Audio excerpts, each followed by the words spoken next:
The 8-second rule had never been broken, and the massive black stallion had sent 17 professional riders to the hospital. But the man approaching Thunder's corral that morning couldn't even walk without prosthetic legs. Before we continue, don't forget to subscribe to the channel, like the video, and comment where in the world you're watching from. Let's go. The dust rose in thick clouds that morning at the Clearwater Ranch, coating everything in a fine layer of grit that made the air shimmer in the early sunlight. The crowd had gathered early, lining the wooden fences 3 deep, their faces filled with anticipation and excitement.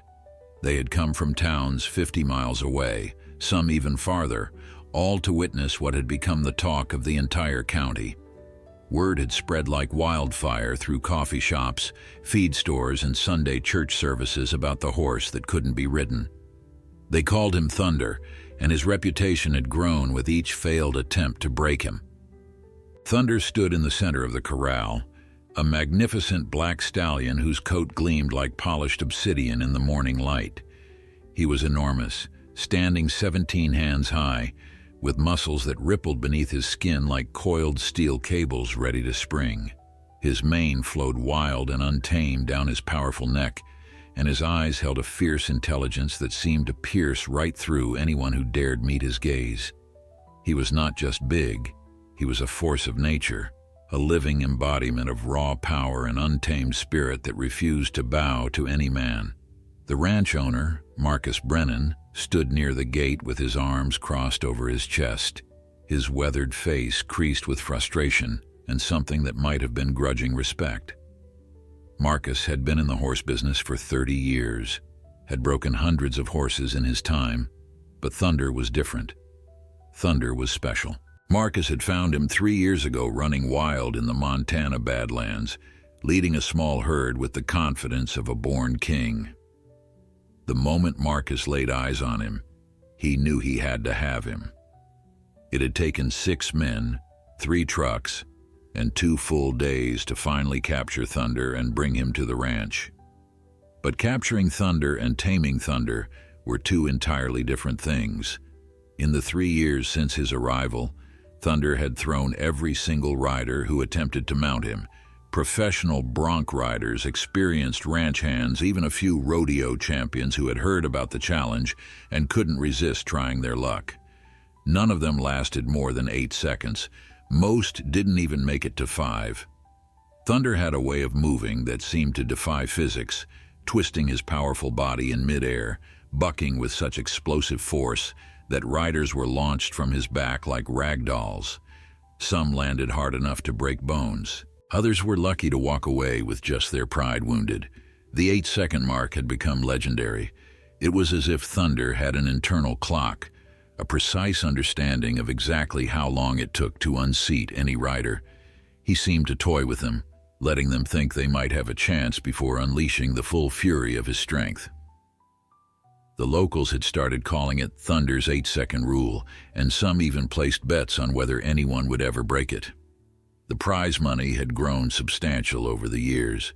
Marcus had put up $5,000 of his own money for anyone who could ride Thunder for more than 8 seconds. Others in the community had added to the pot until it reached nearly $20,000. That morning, the latest challenger stepped into the corral. His name was Derek Stone, a young hotshot from Wyoming who had made a name for himself on the rodeo circuit. Derek was cocky, strutting around the corral with his chest puffed out, waving to the crowd like he had already won. He wore brand new boots, a freshly pressed shirt, and a black hat that probably cost more than most people's monthly rent.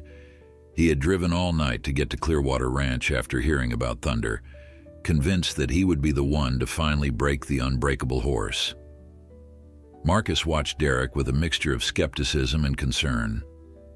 He had seen this type before, young men full of bravado who thought they were invincible. Thunder had a way of humbling them quickly. Marcus approached Derek before he mounted. "Son, you sure you want to do this? Thunder's not like other horses. He's smart and he's angry." Derek just laughed, a sound full of youthful arrogance. "Old man, I've ridden horses that would make Thunder look like a pony. Just have my money ready." The crowd fell silent as Derek climbed onto Thunder's back. For a moment, everything seemed to freeze. Thunder stood perfectly still, his muscles tense, waiting. Derek adjusted his grip on the reins, settled his weight, and nodded to the gate handler. The gate swung open, and Thunder exploded into motion. His first buck was so violent that several people in the crowd gasped. Derek held on, his face set in grim determination, his hand gripping tight as Thunder twisted and spun. 3 seconds. 4 seconds. Derek was still in the saddle, and a few people began to cheer, thinking maybe this time would be different. But at 5 seconds, Thunder changed tactics. Instead of bucking straight up, he suddenly dropped his head low and kicked his back legs high into the air, creating an angle so steep that Derek had no chance. The young man flew forward over Thunder's head, spinning in the air before crashing into the dirt with a sickening thud. The crowd winced collectively. Derek lay there for a moment, stunned, before slowly rolling over and coughing up dust. Thunder trotted to the far side of the corral and stood there, head high, as if to say that was exactly what he expected. Marcus and 2 ranch hands rushed to help Derek to his feet. The young man was limping, his expensive hat crushed in the dirt, his shirt torn, his pride shattered. He said nothing as they helped him out of the corral, and the crowd parted silently to let him through. Some felt sorry for him, others were simply amazed at Thunder's power. But everyone agreed on one thing: nobody could ride that horse. Thunder was unrideable, a challenge that seemed destined to remain unmet forever. As the crowd began to disperse, disappointed but entertained, Marcus stood alone by the corral fence, watching Thunder. The stallion had returned to his calm, almost regal demeanor, as if nothing had happened. Marcus shook his head slowly. Part of him wondered if he should just let Thunder be wild, stop trying to break him, accept that some creatures were meant to remain free. But another part of him, the part that had spent a lifetime working with horses, believed that Thunder was waiting for something, or someone, the right person who could understand him, who could earn his respect rather than try to dominate him. Marcus didn't know if such a person existed, but deep down he hoped they did. Thunder deserved that much. 20 miles away, in a small veterans rehabilitation center on the outskirts of town, Jake Mitchell sat in his wheelchair staring out the window at nothing in particular.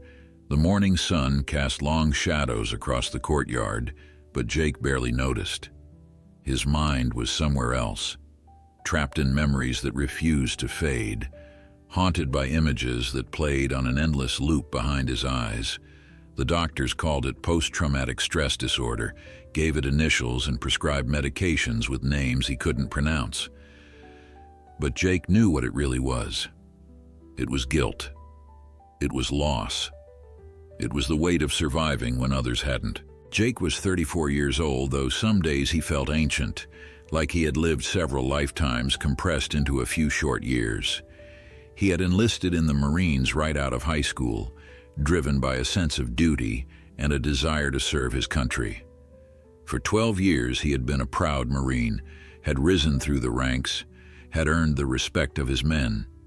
He had deployed 3 times to Afghanistan, leading his unit through some of the most dangerous regions, always bringing them home safe. Always, until that last mission. The roadside bomb had changed everything in an instant. One moment Jake was riding in the lead vehicle, scanning the dusty road ahead, and the next moment the world exploded in fire and metal and screaming. When Jake woke up 3 days later in a military hospital in Germany, he learned that he had lost both legs below the knee.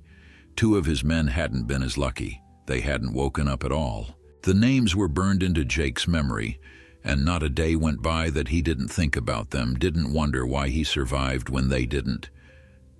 The physical recovery had been brutal. Learning to walk again with prosthetic legs was a test of will that pushed Jake to his limits. The phantom pains that plagued him in the middle of the night, The frustration of relearning simple tasks, the constant reminder every time he looked down and saw the metal and plastic where his legs used to be. But Jake was tough.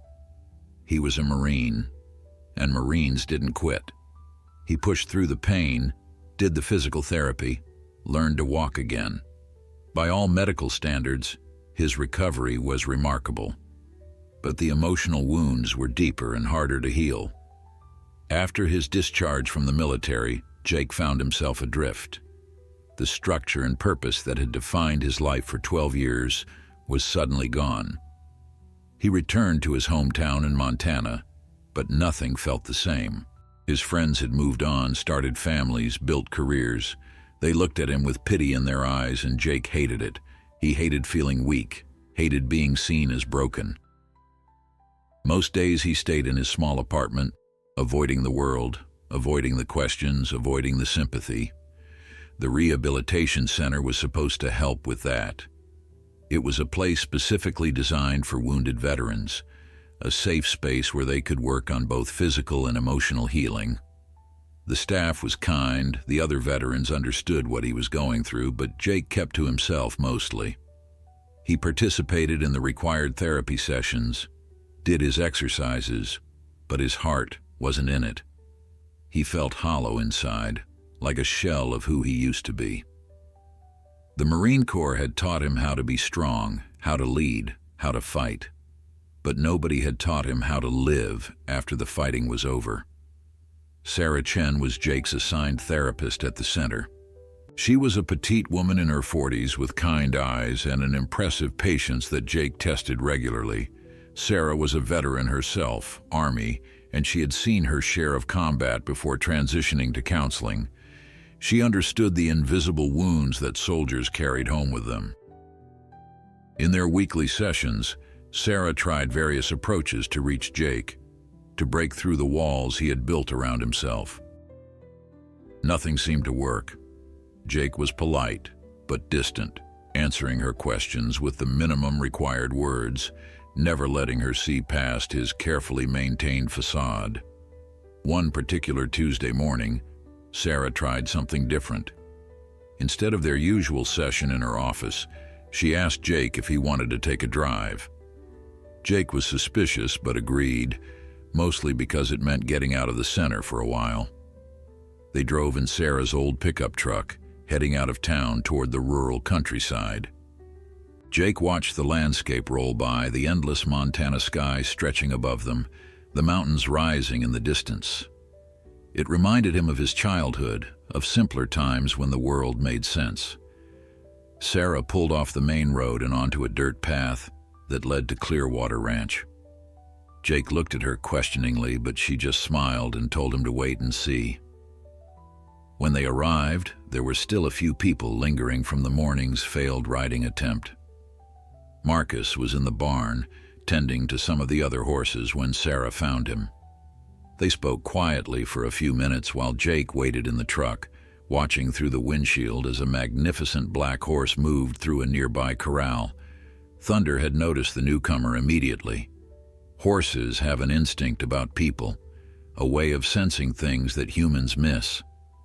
From across the yard, Thunder watched the man in the wheelchair with an intensity that was unusual even for him. There was something different about this human, something in the way he held himself, something in his eyes. Thunder took a few steps closer to the fence, his ears forward, his attention focused entirely on Jake. Jake noticed the horse watching him and felt something stir inside, something he hadn't felt in a long time. Curiosity. He wheeled himself closer to the fence, moving slowly, and Thunder didn't move away. They regarded each other across the distance. Two beings who had been broken by violence, who carried scars both visible and invisible. Neither of them knew it yet, but in that moment, something profound was beginning. A connection was forming between a horse that couldn't be ridden and a man who thought he couldn't be whole again. Sarah returned with Marcus, and the ranch owner looked at Jake with interest. Marcus had an eye for reading people.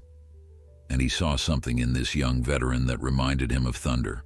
A fierce pride masked by pain, a strength that others might mistake for anger, a spirit that refused to surrender even when surrender seemed like the easier path. Sarah explained that Jake used to ride horses as a boy, that his grandfather had owned a small ranch before passing away years ago. She thought maybe being around horses again might help Jake in ways that traditional therapy hadn't. Marcus agreed immediately.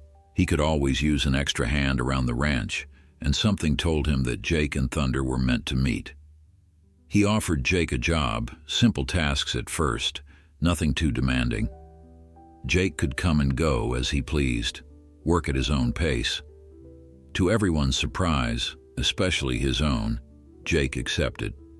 It wasn't the money, which was modest, and it wasn't the work, which he wasn't sure he could even do anymore. It was Thunder. Something about that horse called to him.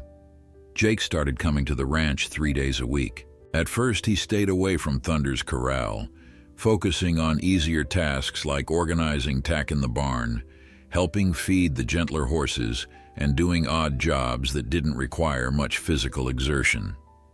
The other ranch hands were respectful but curious, giving Jake space while watching to see how this disabled veteran would handle ranch work. Some were skeptical, wondering if Marcus had made a mistake hiring someone who couldn't walk properly. But Jake was determined to prove himself, or maybe to prove something to himself. The prosthetic legs were a challenge on the uneven terrain of the ranch. The ground was often muddy or rocky, and maintaining balance required constant concentration. Jake fell more than once in those first few weeks, landing hard in the dirt while his pride took an even harder hit. Each time, he would pick himself up, brush off the dust, and continue working without complaint.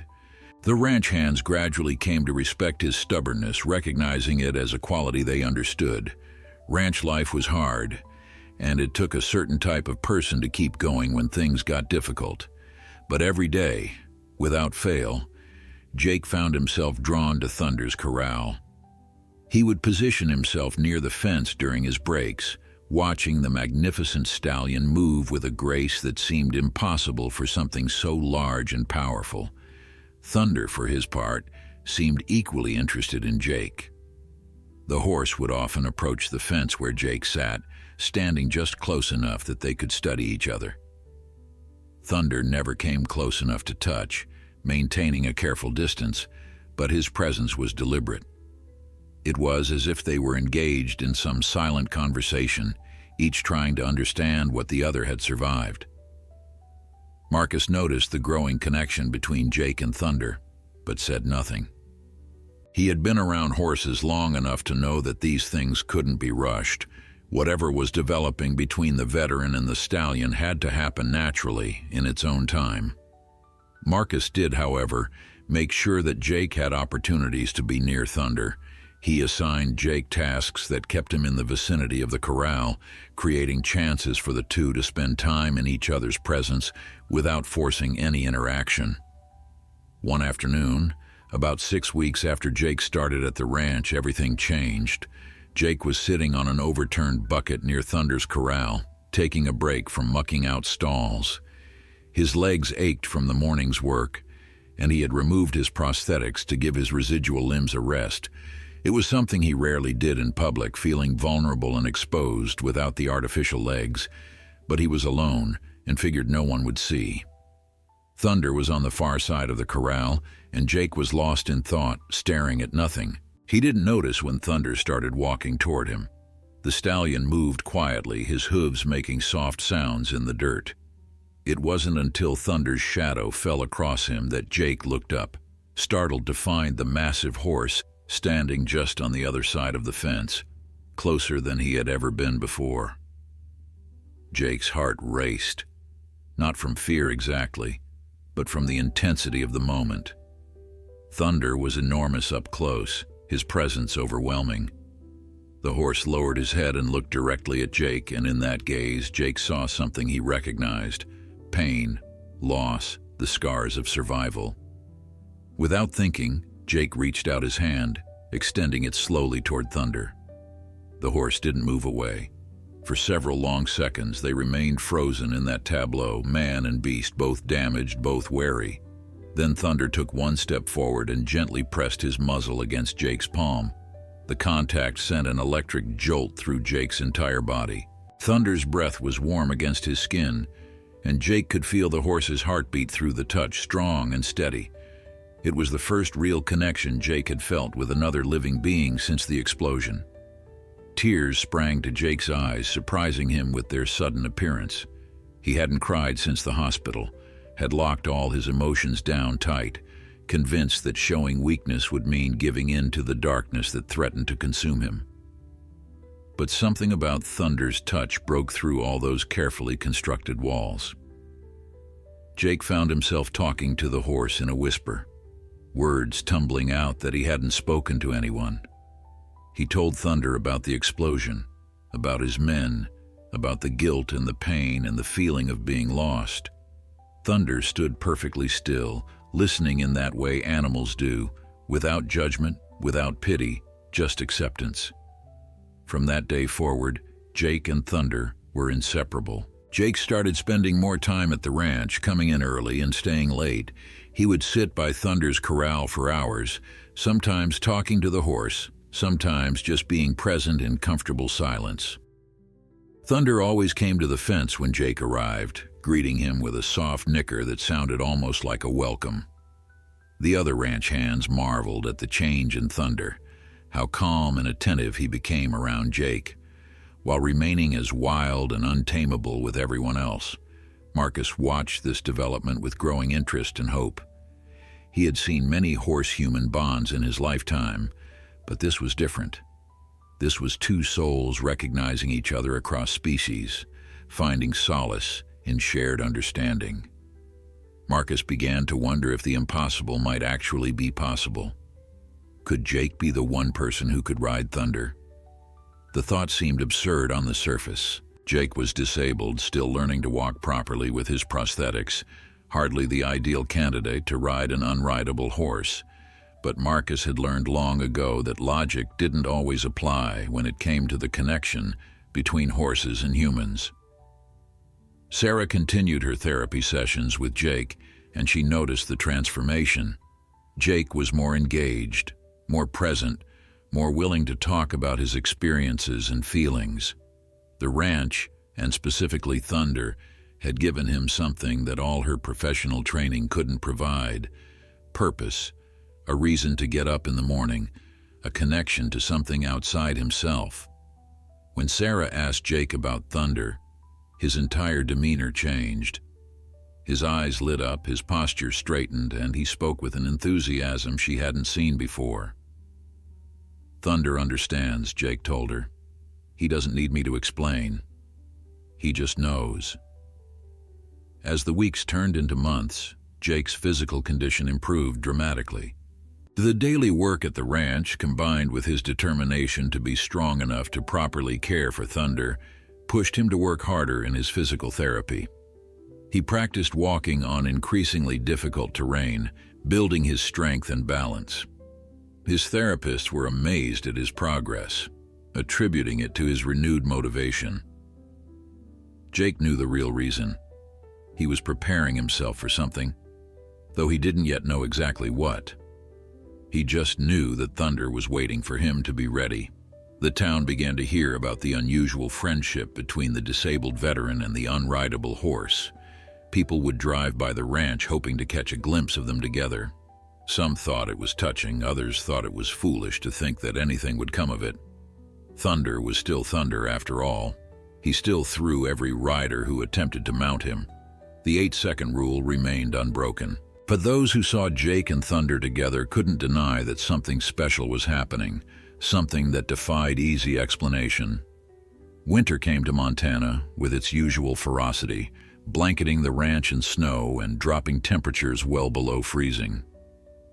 Most of the ranch hands expected Jake to stop coming, figuring that the harsh weather combined with his disability would make working at the ranch too difficult. But Jake surprised everyone by showing up every single day, no matter how bad the conditions. He installed special grips on his prosthetics to handle the ice and snow, bundled up in layers of clothing, and pushed through the cold with the same determination he brought to everything else. Thunder seemed to appreciate Jake's dedication.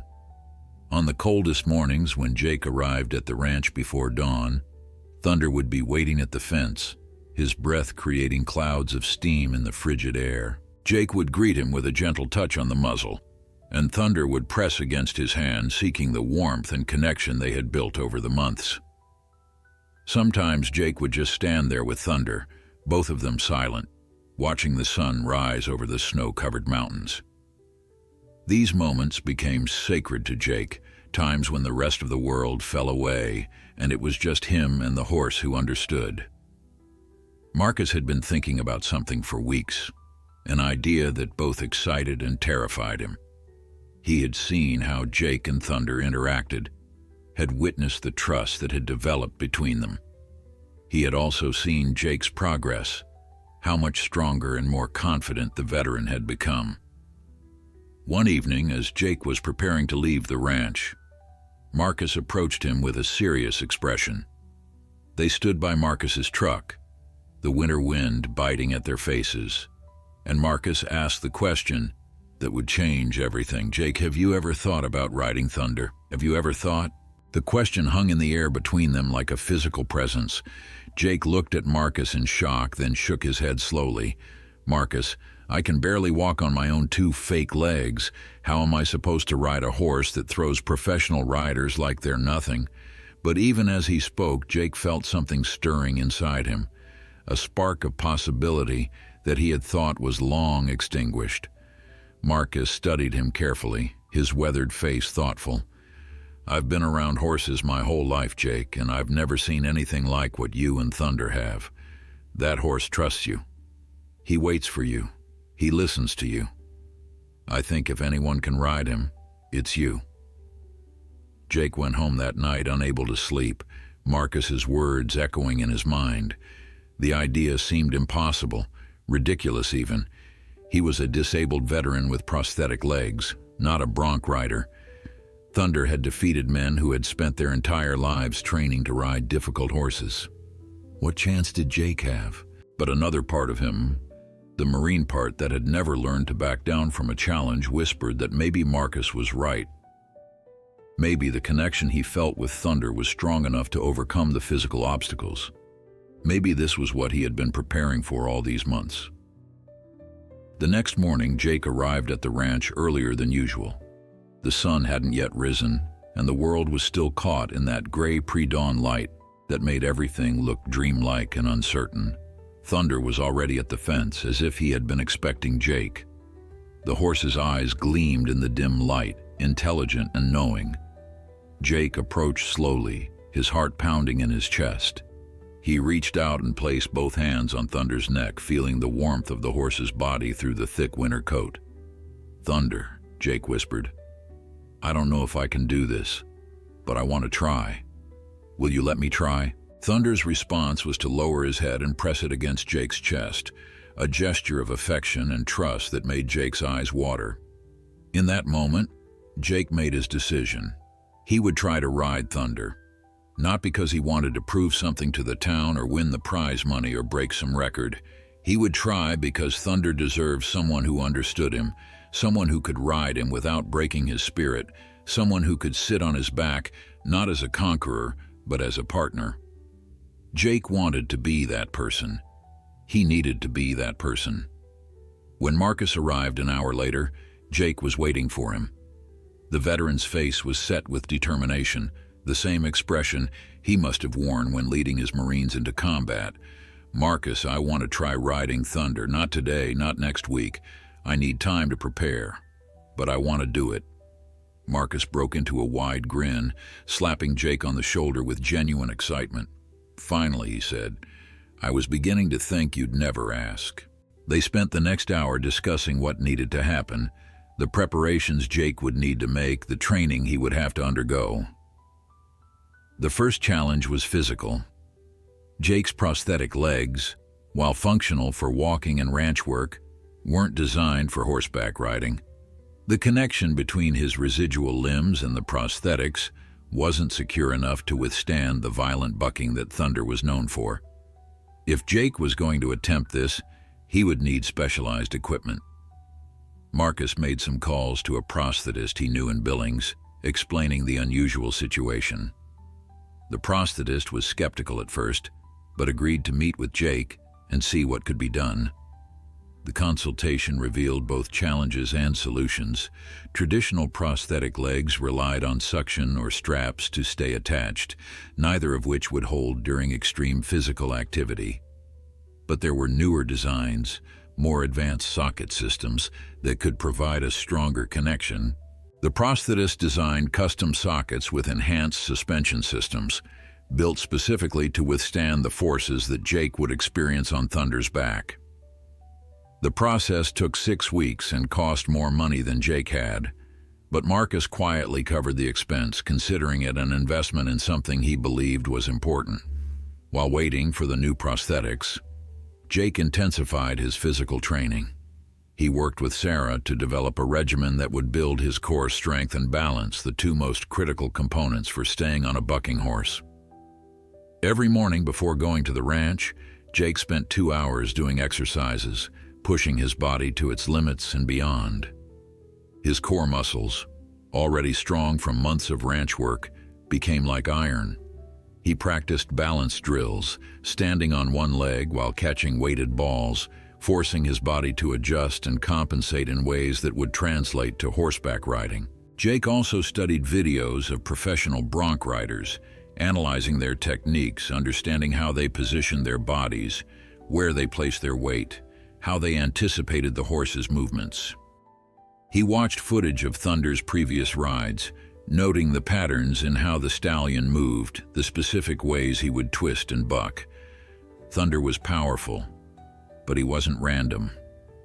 There was a rhythm to his bucking, a predictable sequence that Jake began to recognize. If he could learn that rhythm, could anticipate Thunder's movements before they happened, he might have a chance. The other ranch hands watched Jake's preparations with a mixture of admiration and concern. They respected his determination, but worried that he was setting himself up for serious injury or worse. Thunder had hurt experienced riders before, and Jake was far more vulnerable than any of them had been, but nobody tried to talk him out of it. There was something in Jake's eyes that made it clear this wasn't just about riding a horse. This was about reclaiming something that had been taken from him, about proving to himself that he was still capable of doing hard things, about honoring the connection he had built with Thunder. Spring arrived slowly in Montana, the snow melting in patches to reveal the brown earth beneath. By the time Jake received his new prosthetics, 3 months had passed since he first decided to attempt riding Thunder. The new legs were remarkable pieces of engineering, with enhanced socket systems and specialized attachments that locked his residual limbs in place far more securely than his regular prosthetics. They weren't comfortable exactly, but they were functional. Jake spent 2 weeks learning to walk in them, adjusting to the different feel and weight distribution. They were designed for one specific purpose, and Jake was determined to master them. The next phase of training involved actually working with horses. Jake started with the gentlest mare on the ranch, a sweet-tempered horse named Daisy, who had been teaching beginners for years. It had been nearly 20 years since Jake had ridden a horse, back when he was a teenager spending summers at his grandfather's ranch. His body remembered some of the basics, but everything felt different now with the prosthetics. The first few attempts were awkward and frustrating. His balance was off and he couldn't grip with his legs the way he used to.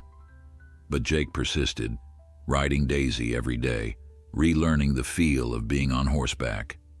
Marcus taught him techniques that compensated for his limitations.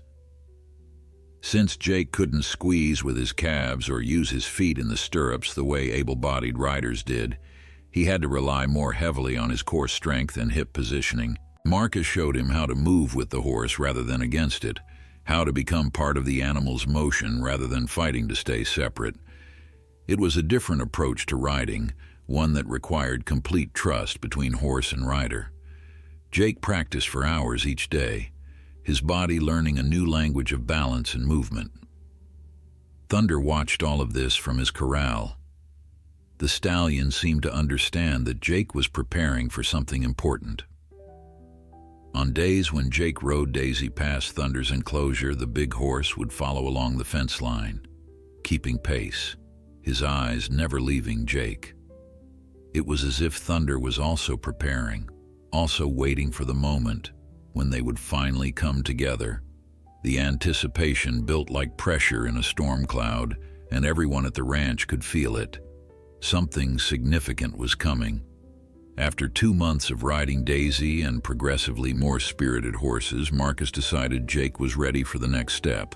They needed to see if Jake could actually stay on a bucking horse. Marcus arranged for a mechanical bull to be brought to the ranch, one of those rodeo training devices that simulated the movements of a bucking bronc.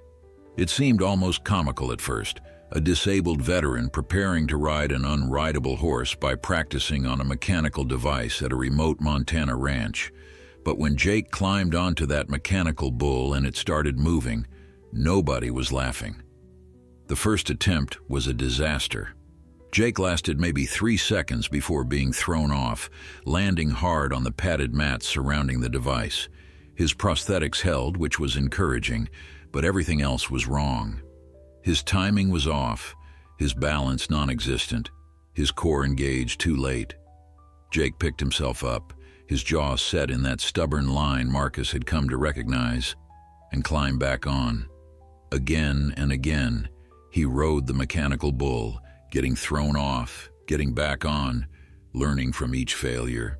The ranch hands gathered to watch, offering encouragement and advice, impressed by Jake's refusal to quit. By the end of the first day, Jake was covered in bruises and could barely move from exhaustion. But he had managed to stay on the mechanical bull for 15 seconds, well past Thunder's 8-second threshold. Of course, a mechanical bull was predictable and Thunder was anything but. Still, it was progress. Jake returned day after day, riding the mechanical bull until he could anticipate its movements, until staying on became almost automatic, until his body knew instinctively how to adjust and compensate for any sudden shift. During all this training, Jake continued spending time with Thunder every day. He would brush the stallion, talk to him, walk alongside him in the corral. The bond between them deepened into something profound and unspoken. Thunder had never allowed anyone to enter his corral safely, but with Jake, he was gentle and calm. Marcus noticed that Thunder's entire demeanor changed when Jake was around. The wildness remained, that untamed spirit that made Thunder special, but it was tempered by trust and affection. The horse would rest his massive head on Jake's shoulder, would follow him around like a devoted dog, would stand perfectly still while Jake leaned against him for support. One evening, as the sun set in a blaze of orange and purple across the Montana sky, Jake sat on the corral fence watching Thunder graze. Marcus joined him, handing Jake a bottle of water. "You know," Marcus said quietly, "I've been thinking about what makes a good rider. Most people think it's about strength or skill or experience. And sure, those things matter, but the best riders I've ever known had something else. They had respect for the horse. They understood that riding isn't about dominating an animal. It's about partnership. It's about two beings moving together as one." Jake nodded, understanding what Marcus was really saying. "Thunder doesn't need to be broken," Jake replied. "He just needs to know that carrying someone on his back doesn't mean losing himself." Marcus smiled. "Exactly. And I think you might be the only person who truly gets that. The question is, does Thunder know it too?" Jake looked at the magnificent stallion, now walking toward them with that powerful, graceful stride. "I guess we'll find out soon enough." The date was set for 3 weeks away. Marcus wanted to give Jake more time to train, to prepare, to be absolutely ready. But he also knew that at some point, preparation had to give way to action. Word spread through the town that Jake Mitchell, the disabled veteran, was going to attempt to ride Thunder. The response was mixed. Some people thought it was inspiring, a testament to human determination and the healing power of the human-animal bond. Others thought it was dangerous and irresponsible, worried that Jake would be seriously hurt or killed. The local newspaper wanted to do a story, but Jake refused all interviews. This wasn't about publicity or attention. This was personal. Sarah, Jake's therapist, had concerns about the psychological impact if Jake failed.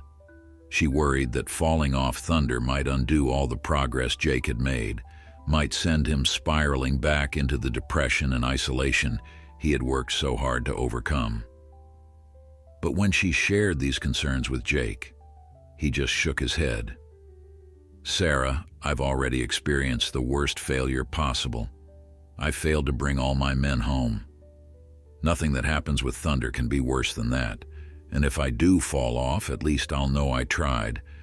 At least I'll know I didn't let fear stop me." The ranch became a hive of activity in the days leading up to the attempt. Marcus made sure the corral was in perfect condition, the ground leveled and cleared of any rocks or debris that could cause injury. He brought in extra padding around the perimeter just in case. The ranch's first aid kit was stocked and ready, and Marcus even arranged for the local paramedics to be on standby, though he kept that information from Jake, not wanting to add to his anxiety. Everything that could be done to ensure safety was done. Jake spent those final 3 weeks in intense preparation. His training routine became even more rigorous, pushing his body to its absolute limits. He rode the mechanical bull twice a day, practiced his balance exercises, strengthened his core until his muscles screamed in protest. He also spent more time with Thunder, preparing the horse mentally and emotionally for what was coming. Jake would stand in the corral with Thunder, talking to him in a low, calm voice, explaining what he wanted to do and why. Whether the horse understood the words didn't matter. Thunder understood the intention, the respect, the love behind them. The night before the attempt, Jake couldn't sleep.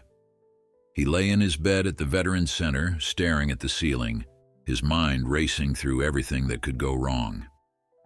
He thought about his prosthetics failing, about Thunder bucking him off in the first second, about ending up in the hospital or worse. But he also thought about what success would mean, not just for him, but for Thunder. If they could do this together, it would prove something important. It would prove that damage didn't have to be permanent, that broken things could be made whole, that trust and connection could overcome seemingly impossible obstacles.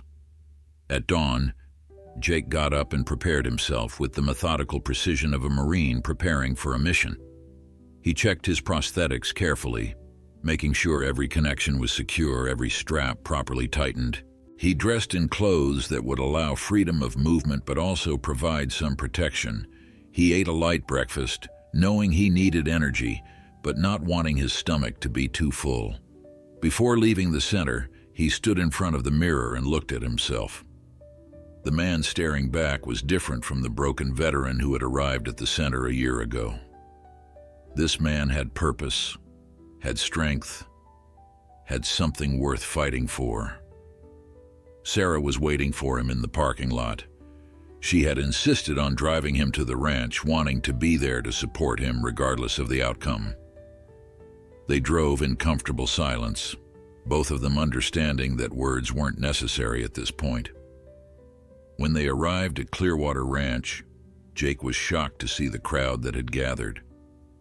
Despite his refusal to publicize the event, word had spread throughout the community.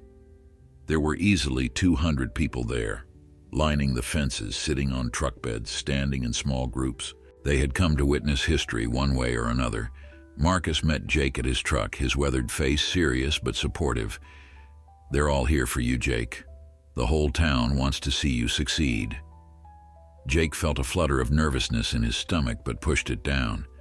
He hadn't trained for months just to let crowd anxiety defeat him before he even got on Thunder's back. Marcus led him to a small room in the barn where Jake could have a few minutes of privacy to collect himself. "You don't have to do this," Marcus said quietly. "Nobody would think less of you if you decided not to go through with it." Jake shook his head firmly. "I have to do this, Marcus. Not for them, for me, and for Thunder." Marcus studied him for a moment, then nodded with approval. All right then, let's make history.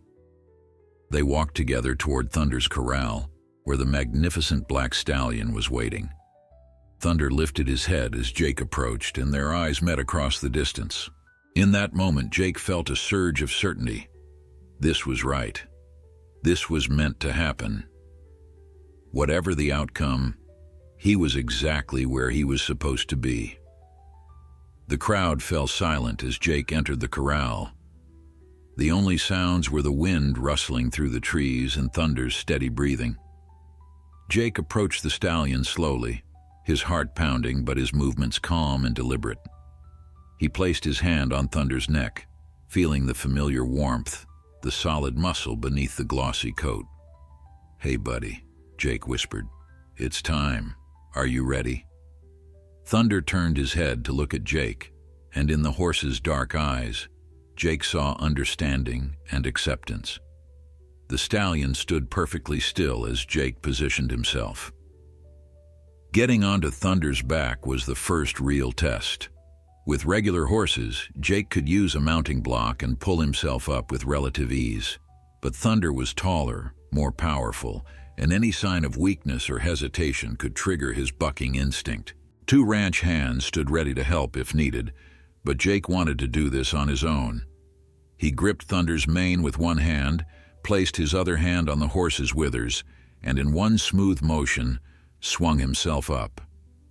His prosthetics held firm, his core strength allowing him to settle into position without fumbling. The moment Jake's weight settled onto Thunder's back, the entire crowd held their breath. Thunder tensed beneath him.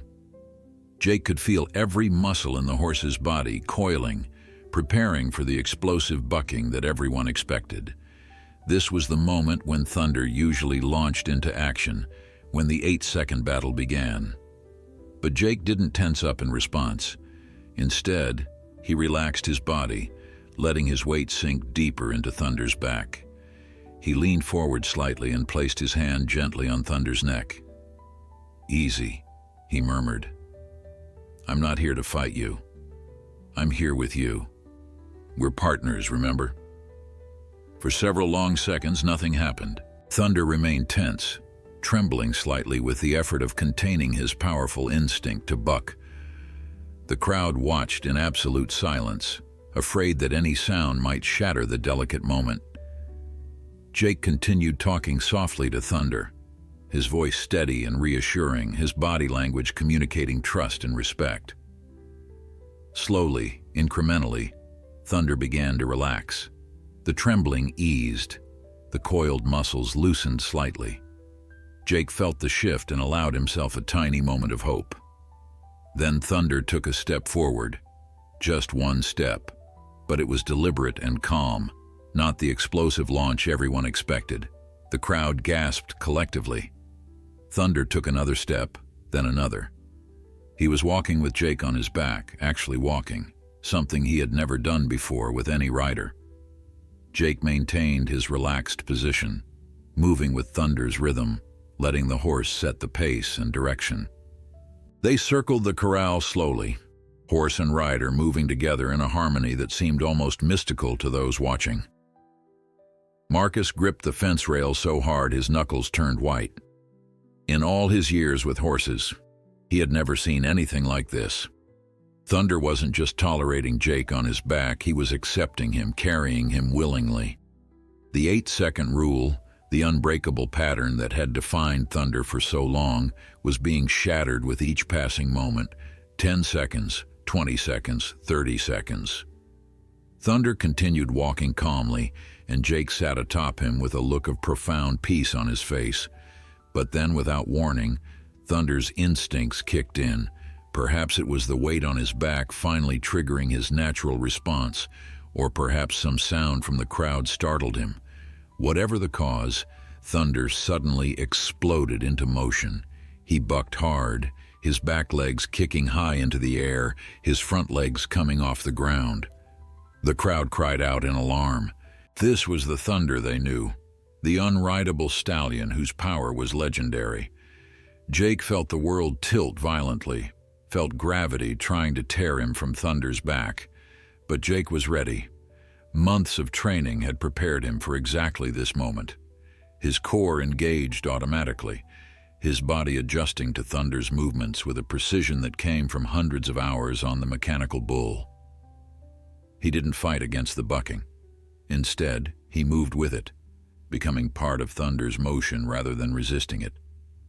His prosthetics held firm, locked securely to his residual limbs, providing the stability he needed.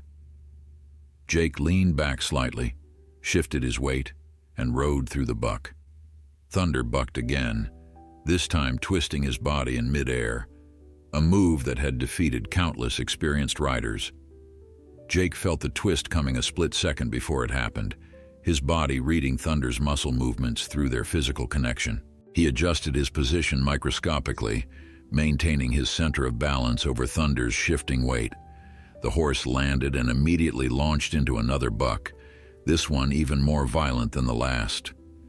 But Jake stayed on, his face set in fierce concentration, his entire being focused on nothing but staying connected to Thunder. 8 seconds passed. The legendary threshold that no one had ever crossed on Thunder's back came and went, and Jake was still mounted. The crowd erupted into cheers, but Jake barely heard them. He was lost in the moment, completely absorbed in the dance he was performing with Thunder. The horse continued bucking, but Jake noticed something changing. Thunder's movements were becoming less aggressive, less about trying to throw him off, and more like the horse was simply expressing his power. It was as if Thunder was testing Jake, seeing if this human could truly handle his full strength. 10 seconds, 12 seconds, 15 seconds. 15. Each moment that passed seemed to prove something to Thunder. This rider was different. This rider understood. This rider wasn't trying to dominate or break him. This rider was simply asking to be allowed to share his strength, to move together as partners. Thunder's bucking began to slow, the explosive power giving way to smaller, more controlled movements. Jake maintained his position, his breathing steady despite the exertion, his body aching but holding firm. He could feel Thunder's energy shifting, could sense the precise moment when the horse made his decision. At 20 seconds, Thunder stopped bucking altogether. He stood in the center of the corral, sides heaving, head high, but no longer fighting. Jake remained perfectly still on his back, giving Thunder space to process what had just happened. The crowd was going wild, cheering and applauding, but inside the corral, there was a bubble of quiet understanding between man and horse. Jake slowly leaned forward and placed his hand on Thunder's neck again. "Thank you," he whispered, his voice thick with emotion. "Thank you for trusting me." Thunder's response was to lower his head slightly and take a few calm steps forward. Then, without any prompting from Jake, the magnificent stallion began to walk around the corral again. This time it was different from the tentative walking before the bucking started. This was confident, purposeful. Thunder was choosing to carry Jake, choosing to accept this partnership. They circled the corral twice, and the crowd watched in amazed silence, witnessing something they had never expected to see. The unrideable horse was being ridden, not through force or skill alone, but through trust and connection.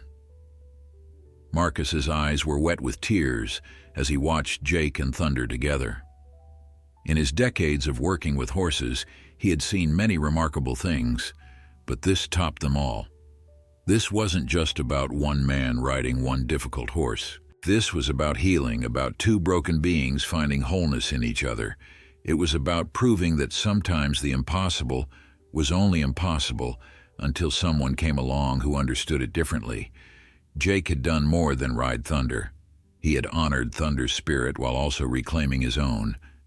After several minutes of walking together, Jake carefully dismounted. His legs nearly buckled when his feet hit the ground, the adrenaline and exertion catching up with him all at once. But Thunder turned to face him, and they stood there looking at each other with a connection that went beyond words. Jake wrapped his arms around Thunder's neck, and the horse stood perfectly still, accepting the embrace.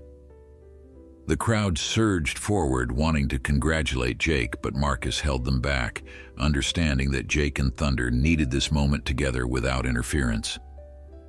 Sarah pushed through the crowd and reached Jake first when he finally emerged from the corral. She was crying openly, not bothering to hide her tears. "Jake, that was incredible. That was absolutely incredible." Jake smiled, exhausted but happier than he had been in years. "It wasn't just me, Sarah. It was Thunder. He chose to carry me. He chose to trust me. That's what made it possible." Sarah hugged him tightly, and Jake let himself lean on her for support, suddenly aware of how much the ride had taken out of him physically. Marcus was next, gripping Jake's shoulder with genuine pride and affection. "Son, you just did something I didn't think was possible. You didn't break Thunder. You partnered with him. That's the difference. That's what no one else understood." Jake nodded, too emotional to speak. He looked back at Thunder, who was watching him from the center of the corral, and felt a surge of love for the magnificent animal who had given him back something he thought he had lost forever. Purpose, confidence, a sense of being whole. The crowd wanted to celebrate, wanted to make speeches and take photos and ask 1,000 questions, but Jake was overwhelmed, needing time to process what had just happened. Marcus, ever perceptive, organized a few ranch hands to politely but firmly move people back, giving Jake some breathing room. "He's had enough excitement for one day," Marcus announced to the crowd. "Let's give him some space."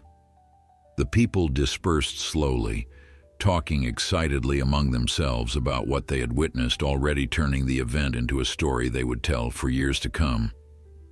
Jake spent the next hour in the barn, just sitting on a hay bale and letting the emotions wash over him. Relief, joy, exhaustion, pride, gratitude. They all mixed together into something so powerful it was almost overwhelming. Sarah sat with him quietly, not pushing him to talk, just being present. Eventually Jake spoke, his voice soft. "You know, Sarah, when I lost my legs, I thought I had lost the most important part of myself. I thought being whole meant being physically intact. But Thunder taught me something different. Being whole isn't about having all your original parts. It's about accepting what you are now and finding purpose in it." Sarah nodded, understanding the profound truth in his words. This was the breakthrough she had been hoping for, the moment when Jake finally let go of who he used to be and embraced who he had become. The ride on Thunder wasn't just a physical achievement, it was an emotional and psychological transformation. Jake had proven to himself that his disability didn't define him, didn't limit him, didn't make him less than he was before. He was different now, yes, but different didn't mean broken. As the sun began to set that evening, painting the Montana sky in shades of orange and pink, Jake returned to Thunder's corral one more time. The stallion came to the fence immediately, greeting Jake with a soft nicker. Jake reached up and stroked Thunder's face gently. "We did it, buddy. We show them all that broken things can be beautiful.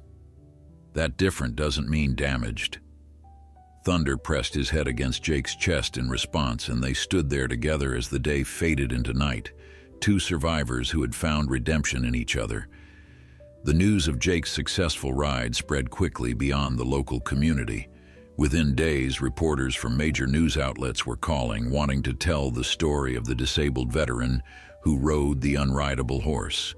Jake was reluctant at first, uncomfortable with the attention, but Marcus convinced him that sharing his story might help others, might give hope to other veterans struggling with disabilities, might show people that limitations were often just mindsets waiting to be challenged. Reluctantly, Jake agreed to a few interviews. The story resonated far beyond what anyone expected. It became a national sensation, featured on news programs, and shared millions of times on social media. People were moved by the narrative of perseverance and connection, by the image of Jake and Thunder together defying expectations. Letters poured into the ranch from veterans, from disabled individuals, from people who had lost hope and found it again in Jake's story. He was invited to speak at veterans events, at rehabilitation centers, at schools. The man who had once isolated himself from the world was now inspiring thousands with his journey. But Jake never let the attention change him. He continued working at the ranch, continued spending time with Thunder every day. The bond between them only grew stronger. Thunder, who had once been seen as a problem to be solved, was now celebrated as a magnificent animal whose spirit had never been broken, only misunderstood. Marcus stopped trying to find riders for Thunder. The horse had found his person, and that was enough. The prize money that had accumulated over the years was presented to Jake at a special ceremony. $20,000 was a significant sum, but Jake immediately donated half of it to the Veterans Rehabilitation Center that had helped him and used the other half to establish a program at Clearwater Ranch. He called it the Thunder Project, the initiative that brought together wounded veterans and difficult horses, pairing them in therapeutic partnerships. The program was based on the simple principle that sometimes broken things fit together better than perfect ones. The first participants in the Thunder Project arrived 3 months after Jake's historic ride. There were 5 veterans initially, each dealing with their own physical and emotional wounds. Some had lost limbs like Jake. Others carried invisible scars from traumatic brain injuries or post-traumatic stress disorder. All of them had struggled to find their place in civilian life, had felt disconnected and lost. Marcus had carefully selected horses for each veteran, animals with behavioral issues or difficult pasts that made them hard to place but not dangerous. Each pairing was thoughtful, considering personalities and needs on both sides. Jake worked directly with the veterans, sharing his own experience while being careful not to impose his journey onto theirs. Every person's path to healing was different, and what worked for him might not work for someone else. But he could offer understanding in a way that civilian therapists, no matter how skilled, couldn't quite match. Jake knew what it was like to feel broken, to question your worth, to wonder if you would ever feel whole again. His presence alone gave the other veterans hope that recovery was possible. The program was structured around daily interaction with the horses. Veterans would come to the ranch and spend time grooming their assigned animals, feeding them, walking them, learning to communicate in that wordless way that exists between humans and horses. There was no pressure to ride, no timeline or expectations. The goal was simply connection, building trust with another living being who had also experienced trauma and survived. Some veterans bonded with their horses immediately, others took weeks or months. Jake and Marcus let the process unfold naturally. One veteran in particular, a young woman named Rebecca who had lost her right arm in combat, formed a powerful connection with a mare named Willow. The mare had been abused by a previous owner and was skittish and defensive, especially around sudden movements. Rebecca and Willow understood each other immediately. Both were wary of the world, both flinched at unexpected sounds, both carried trauma that made trusting difficult. Rebecca spent hours sitting in Willow's stall, not touching the horse, just being present. Slowly, Willow began to approach her, curiosity overcoming fear, until finally the mare allowed Rebecca to stroke her neck with her remaining hand. The transformation in Rebecca was remarkable. Before coming to the ranch, she had been withdrawn and depressed, struggling with feelings of inadequacy and loss, but working with Willow gave her purpose and confidence. She learned that she didn't need 2 arms to care for a horse, didn't need to be physically whole to offer love and receive it in return. Rebecca eventually learned to ride Willow using specialized equipment, and the joy on her face the first time she cantered across the pasture brought tears to everyone who witnessed it. She had reclaimed a part of herself she thought was gone forever. Another veteran, Marcus Johnson, who shared a name with the ranch owner, came to the Thunder Project barely able to function. His post-traumatic stress was so severe that he couldn't sleep through the night, couldn't be in crowds, couldn't maintain relationships. The Veterans Affairs Hospital had tried multiple medications and therapies, but nothing seemed to help. Marcus was paired with a gelding named Scout who had been rescued from a hoarding situation and was terrified of confinement. The horse would panic if kept in a stall, would injure himself trying to escape enclosed spaces. Marcus, the veteran, and Scout, the horse, spent their time together outdoors, in the open pastures where both felt safe. Marcus would sit under a tree, and Scout would graze nearby, both of them comfortable in the open space. Over time, they moved closer together until Marcus could touch Scout without the horse flinching. The veteran began talking to Scout about his experiences in combat, things he had never been able to tell another human being. Scout listened without judgment, without pity, without trying to fix anything. He just accepted Marcus's presence and his pain. Slowly, Marcus's nightmares became less frequent, his anxiety more manageable. The unconditional acceptance from Scout began to heal wounds that medication couldn't reach.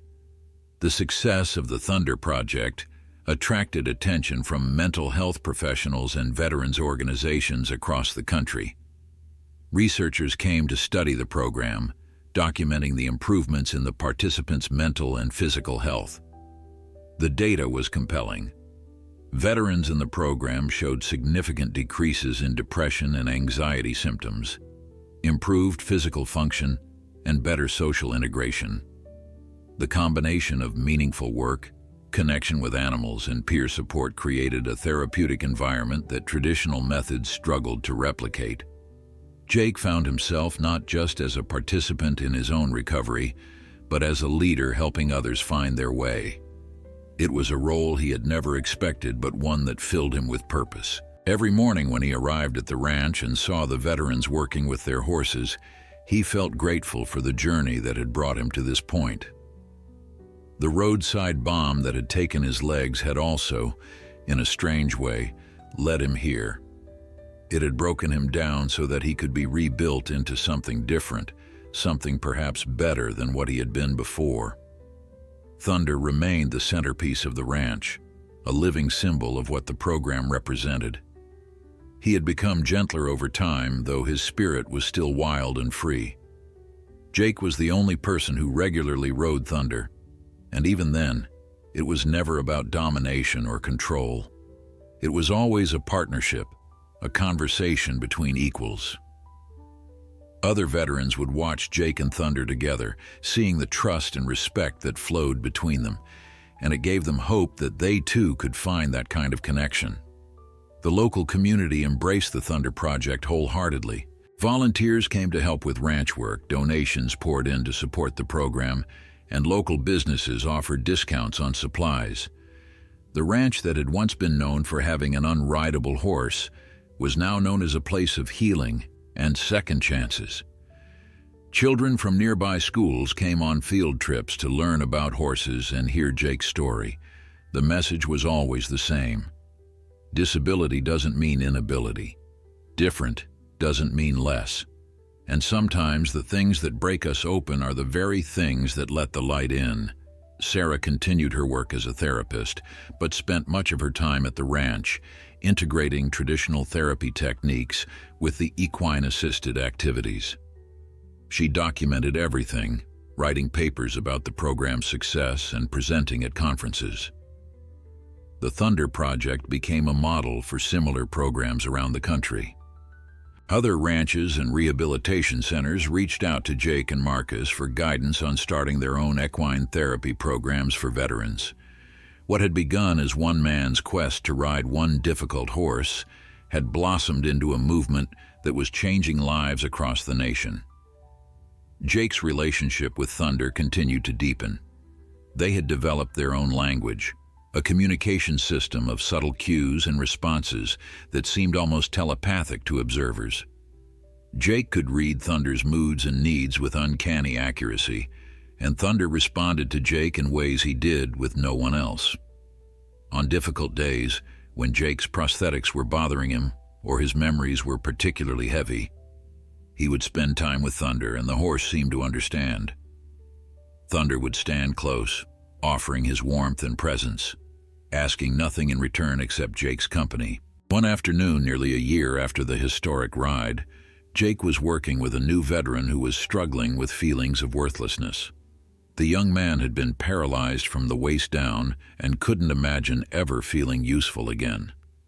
Jake brought him to Thunder's corral and told him their story, not the abbreviated version that appeared in news articles, but the real story.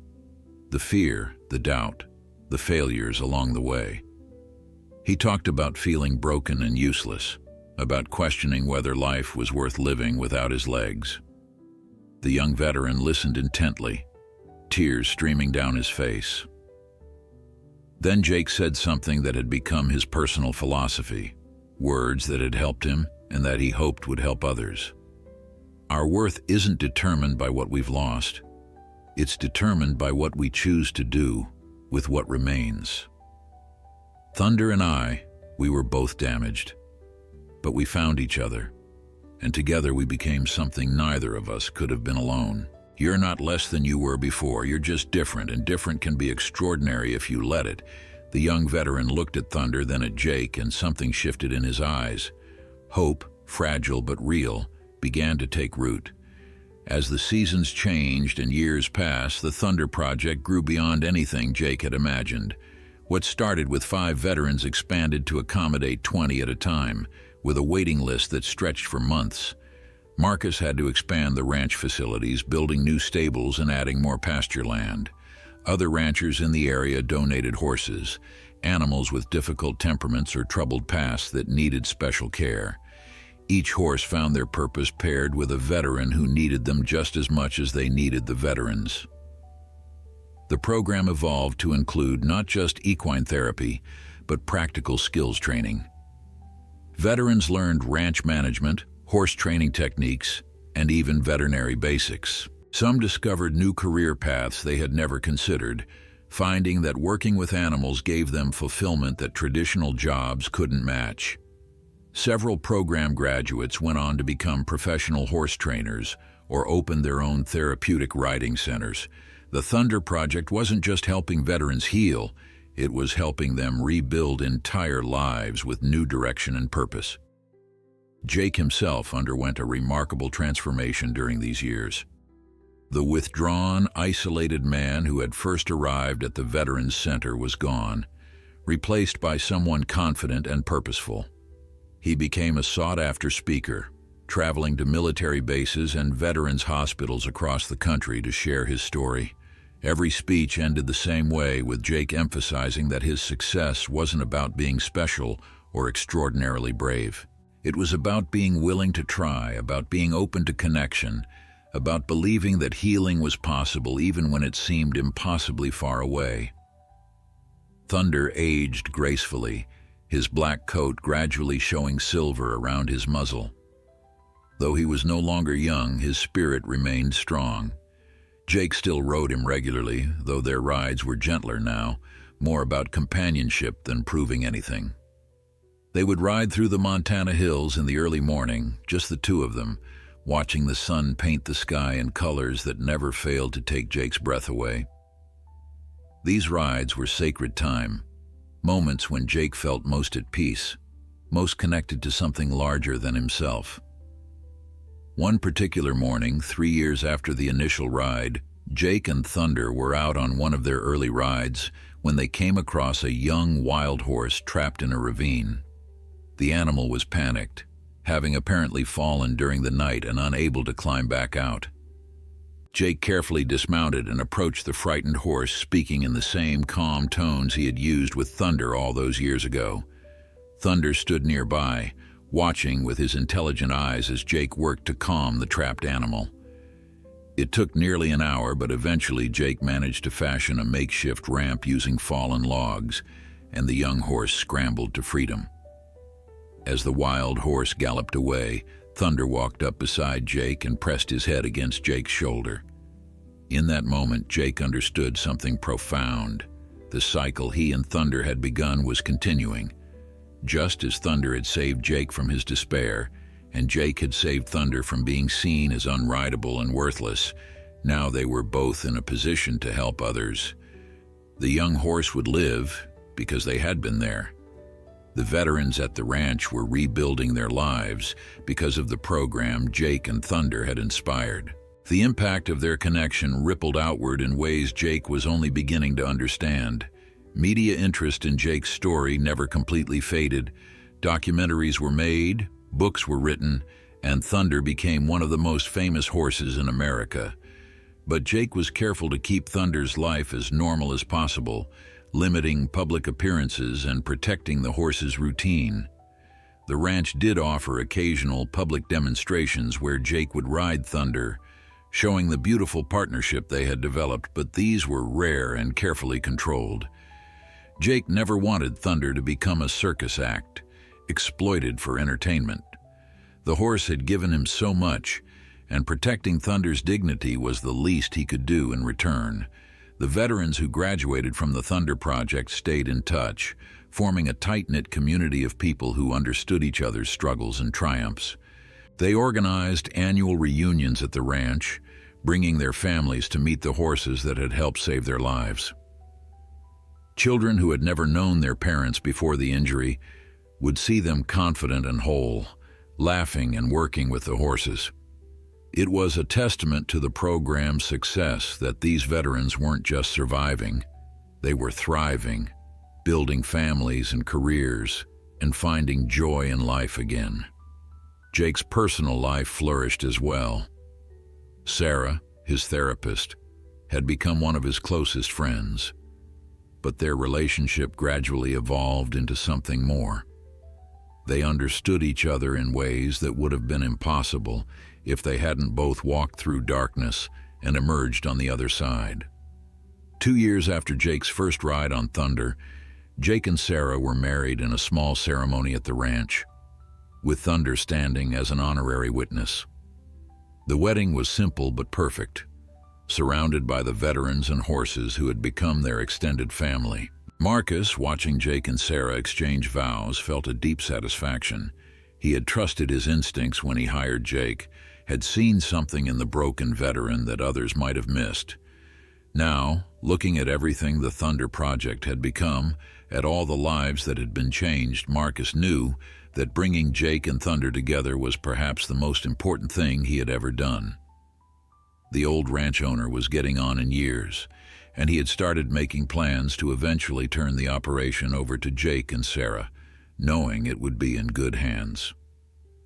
The story of Jake and Thunder reached far beyond the veteran community.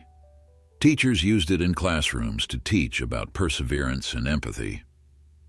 Psychologists studied it to understand the human-animal bond.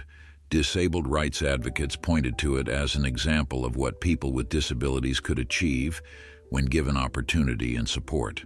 The narrative had become larger than just one man and one horse. It had become a symbol of hope and possibility for anyone facing seemingly insurmountable challenges. But for Jake, it was never about the broader symbolism or the public attention. It was always personal, always about the relationship between him and Thunder. Every morning when he arrived at the ranch and Thunder greeted him with a nicker, when he ran his hand down the horse's neck and felt the familiar warmth, Jake remembered what it was like to be lost and broken. He remembered the darkness he had climbed out of, and he was grateful beyond words for the magnificent animal who had shown him the way back to himself. Thunder had needed someone to see past his wildness to the hurt beneath. Jake had needed something to believe in, something to fight for. Together, they had saved each other. As Jake reflected on his journey, he often thought about the Marine he used to be, the young man who believed strength meant never showing weakness, never admitting pain, never asking for help. That Marine had been shattered by an explosion in Afghanistan, broken in ways that went far beyond physical. But from those broken pieces, something new had emerged. Someone who understood that true strength included vulnerability, that asking for help was courage, that admitting pain was the first step toward healing. Jake didn't miss his old legs, didn't wish he could go back to being who he was before the injury. The man he had become, forged through suffering and healed through connection, was someone he was proud to be. Thunder Project veterans often asked Jake about the moment he decided to try riding Thunder, wanting to know what gave him the courage to attempt something so dangerous when he was already so vulnerable. Jake's answer was always honest. It wasn't courage, he would say. It was desperation. I was so tired of feeling broken, so exhausted from fighting to feel whole, that I needed to do something impossible. I needed to prove to myself that I still mattered, that I could still do hard things. Thunder gave me that chance, and he also gave me something more important. He taught me that being whole doesn't mean being unbroken. It means accepting your cracks and finding beauty in them. 5 years after the historic ride, on a crisp autumn morning when the leaves were turning gold and the air smelled of coming winter, Jake stood in Thunder's corral watching the sun rise. Thunder, now showing his age but still magnificent, stood beside him in comfortable silence. They had been together through so much, had traveled a journey that neither could have completed alone. Jake thought about all the veterans who had passed through the Thunder Project, all the lives that had been transformed. He thought about the young man he had been lying in that hospital bed in Germany, wondering if life was worth living without his legs. If he could go back and talk to that young man, what would he say? He would tell him that the road ahead would be harder than anything he had faced in combat, that there would be days when getting out of bed felt impossible, when the phantom pains would drive him to tears, when the stares of strangers would make him want to hide from the world. But he would also tell him about Thunder, about a magnificent black stallion waiting for him in Montana, about a connection that would heal wounds he didn't even know he had, about purpose and meaning found in the most unexpected place. He would tell that young man to hold on, to keep breathing, to trust that broken things can become beautiful.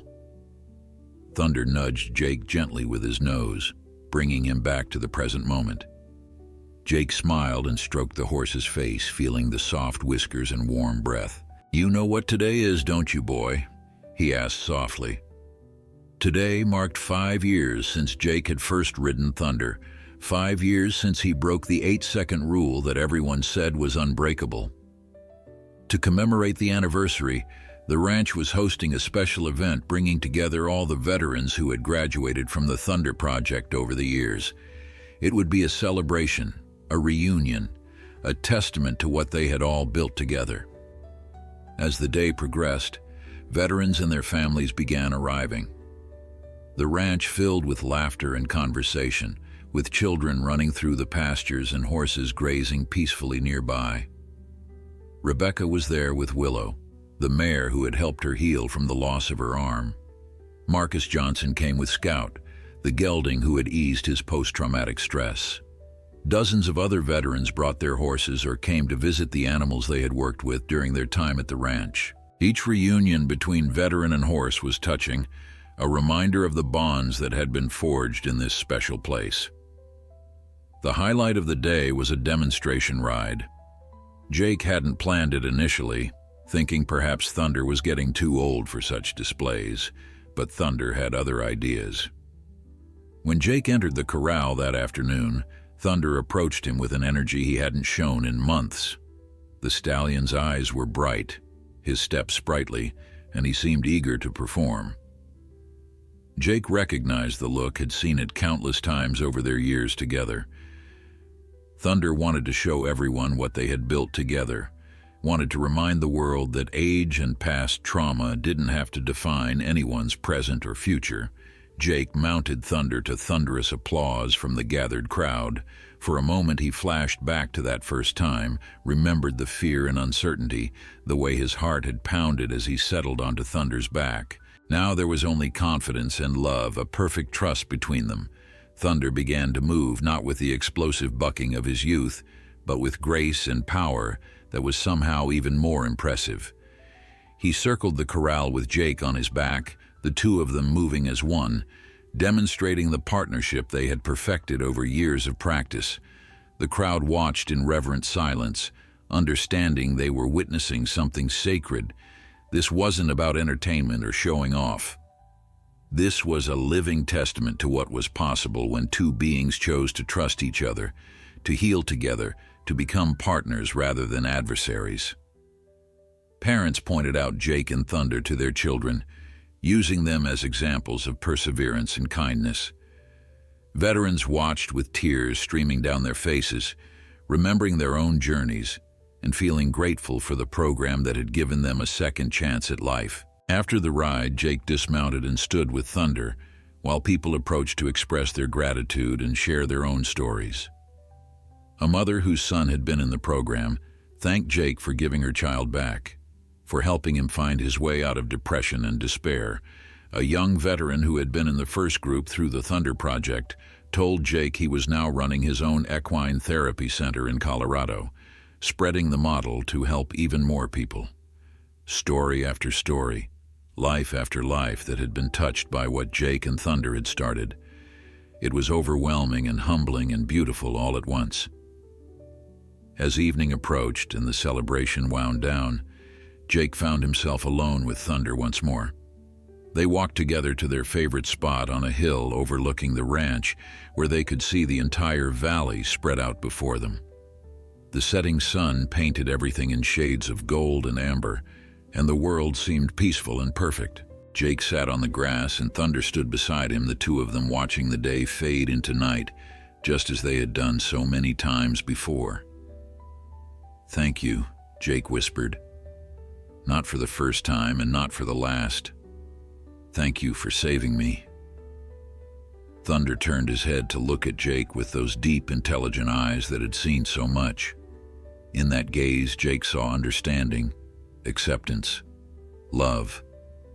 The horse lowered his head and rested it on Jake's shoulder, and they sat there together as the stars began to emerge in the darkening sky. Two souls who had found each other when both needed saving, who had built something beautiful from their brokenness, who had proven that the impossible was only impossible until someone came along who understood it differently. The ranch below them was quiet now, the visitors gone, but the impact of what had been created here would continue to ripple outward. More veterans would come, more horses would be saved, more lives would be transformed. The Thunder Project would continue long after Jake and Thunder were gone, a living legacy of what they had proved together. That disability was not inability. That different was not less. That broken things could heal and become stronger at the broken places. That sometimes the greatest strength came from admitting weakness. That connection and trust could overcome obstacles that force and dominance never could. Jake thought about the question people most often asked him. Did he regret what happened in Afghanistan? Did he wish he could go back and avoid that roadside bomb, keep his legs, stay whole? His answer always surprised people. He told them honestly that while he wouldn't wish his experience on anyone, he also wouldn't change it if he could, because the explosion that took his legs had also led him here, to Thunder, to Sarah, to the Thunder Project, to a life filled with more purpose and meaning than he had ever known before.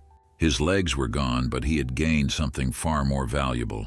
He had gained understanding, compassion, purpose, and a connection with a magnificent animal that had taught him what it truly meant to be whole. As full darkness settled over the Montana landscape, Jake stood up slowly, his prosthetics aching after the long day, but his heart full of peace. "Come on, Thunder. Let's get you fed and settled for the night."